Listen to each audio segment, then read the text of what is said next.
მადლობა სახელწელს, აი სულ რაღაც საჩუქრები და ძალიან რო გიყვართ თან წვილი და კანფეტები და აი რაღაც ყველაფერი რო გიხარია. ყველაზე ძალიან მიყვარს ხოლმე დეიჩემ სახელწელს, აი ძალიან პერ რაღაცებს რო ვჩუქნი. პირველ რიგში ახალწელს ფიქრობ ხოლმე წინა წელი როგორი იყო რა და ისეთ რაღაცა მიზანს დავისახავ ხოლმე რომელიც ძალიან მნიშვნელოვანია და ძალიან მინდა რომ გამოვიდეს რა. კბილი და საყვარელი ბებია და ბაბუა მყავდნენ რომელიც ისე კარგად მიფუთავდნენ მე ამას რთულ წლებში რომ რაღაც ძალიან კარგად და ტკბილად მახსენდება და ამიტომ მეც ვცდილობ რომ ჩემ შვილს რაღაცა ისეთი ბედნიერი და ფერადი ახალი წელი ვაჩუქო და შევუქმნა ხოლმე. ეხლა ხო ჩემ შვილებთან მოდის უკვე თოვლის ბაბუა. ხო და მე ეგეც ძალიან მიხარია რა.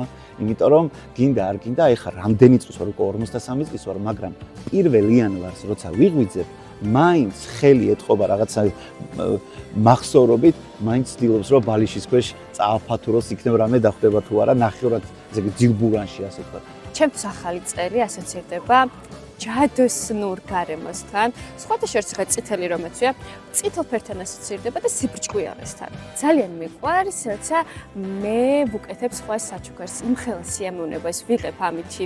აი ვფიქრობ კონკრეტულ ადამიანს რა გაუხარდება და მიყვარს ასეთი ნაფიქრი საჩუქრები. და მეც როცა მჩოქნი, აი მირჩევნია უბრალო იყოს, მაგრამ ნაფიქრი იყოს, რომ აი მე რაც გამიხარდებოდა, რაც მომეწონებოდა, ის მაჩუქა.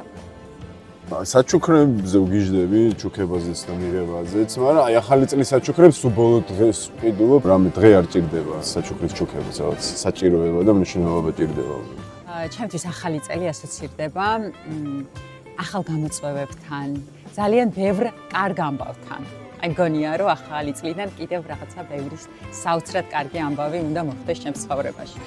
ჩემთვის ახალი წელი, აი ძალიან განსაკუთრებულია, იმიტომ რომ ჩემი საყვარელი სერიალის ფინალი გამოდის, ჩემი ბავშვობის დიდი ნაწილი და იმგონია რომ მინთორდება თავის ბავშვობა.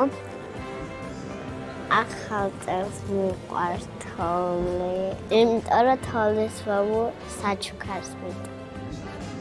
თავისი ყველაფრით ახალი წელი არის ჯადოსნური და მე გისურვებთ რომ ჯადოსნური ახალი წელიც გქონდეს და მთელი შემდეგი 2026 წელი თქვენ ცხოვრებაში იყოს ჯადოსნური.